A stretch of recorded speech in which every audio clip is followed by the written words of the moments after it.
but also protects me from other people as well. Doctor, with respect to the filtration aspect of how masking helps to protect the public, you had indicated that it prevents particles from getting into your mask. Do you recall that? I do. Do you have an opinion to a reasonable degree of medical certainty based on your training, education, and experience as to whether or not the filtration process prevents oxygen from getting into your mask? I have an opinion about that. Doctor, what is your opinion with respect to that? These masks don't prevent oxygen from getting into your body. Doctor, how do you know that?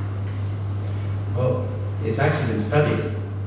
And if you go into the other part of the paper, it talks about that, adverse health effects. But one of the things we also know is just my own training and experience with the practice of medicine. Surgeons have been using masks in operating rooms since 1910. They've been widely available for over 100 years.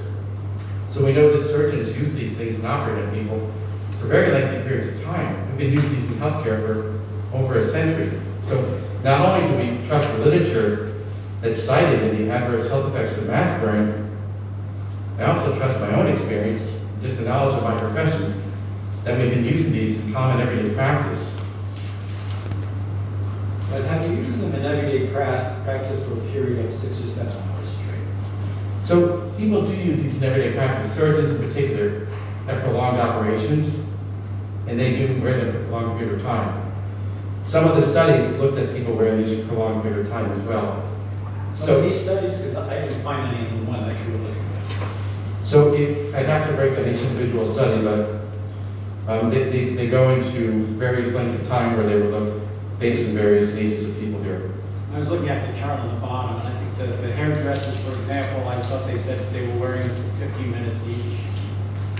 Didn't see any children, but perhaps I'm wrong if you want to comment. Well, the one on the Theodore Roosevelt was another one where they're wearing it for prolonged periods of time.